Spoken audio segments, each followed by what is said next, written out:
Yeah. So I think the thing that people have to realize is you're right. People aren't thinking about referring you all day long or at even a moment in any given day.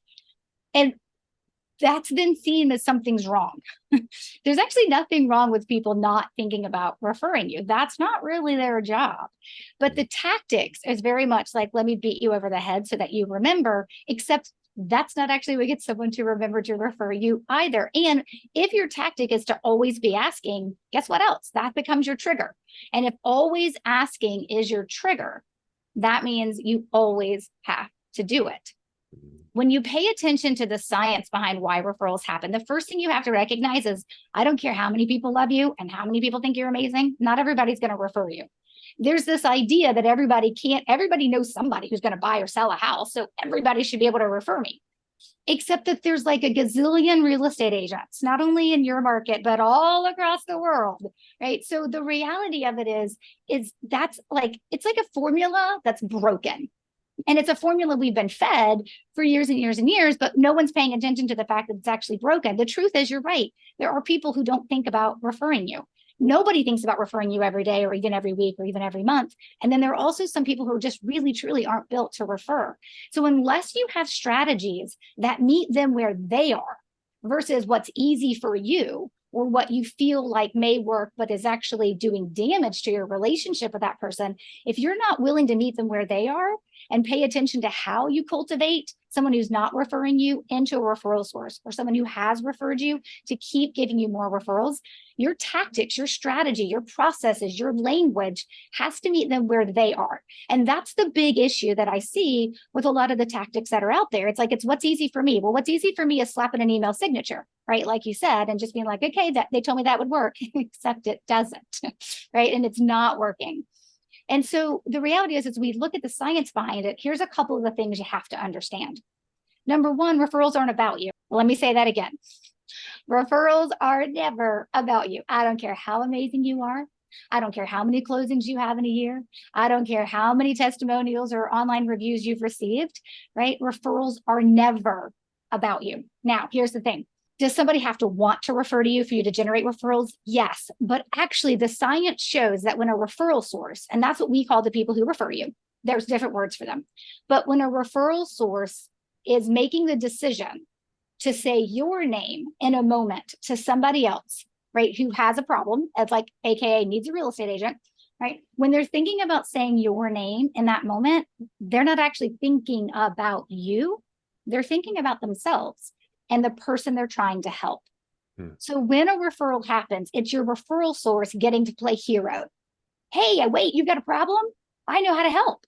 You know, they say the most powerful word in all of the English language is actually, it is a 4-letter word, but it's a good 4-letter word, not a bad 4-letter word, and it's help. When we hear help, right, we're created to be like, oh, let me see if I can help. Now, not everybody, because let's be honest, some people are just dead inside. But for the rest of us that aren't, right, at the end of the day, we're like, oh, you've got a problem. Let me see if I can help you.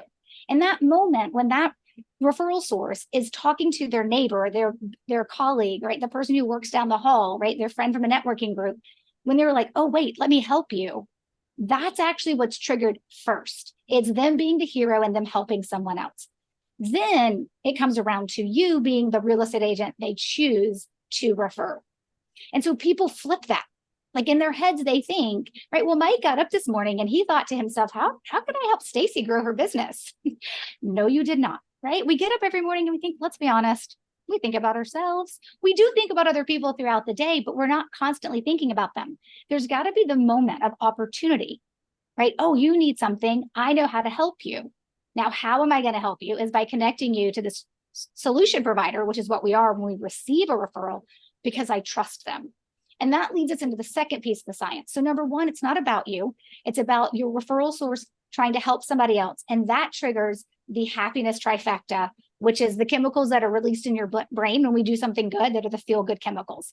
But then of course, your referral source has to trust you. And so the psychology of trust and the depth of your relationships and your social networks, that science then comes into play as to why you're the agent they choose versus the million other ones they could choose from. I mean, I've heard a statistic one time that the average person knows 12 different real estate agents.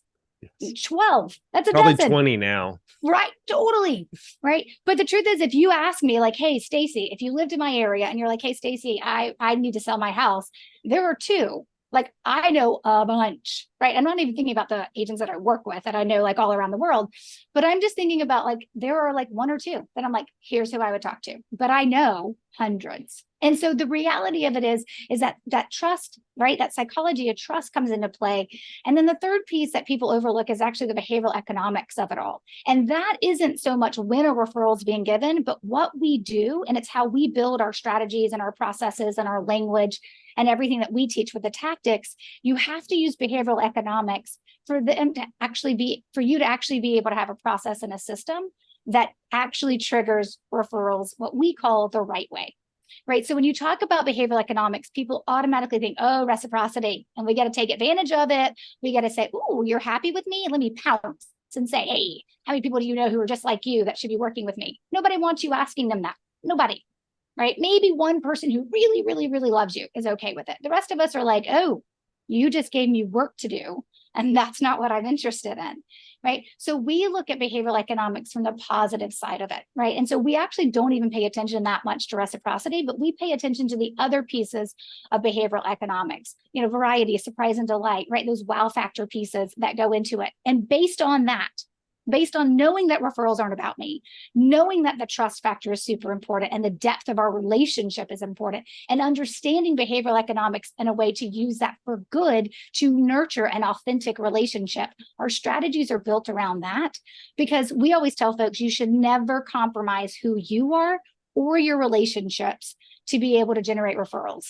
And so the strategies are built around that, but they're built based on that three-prong approach to science. And that really coming down to, understanding the happiness trifecta, the psychology of trust with depths of relationships and behavioral economics.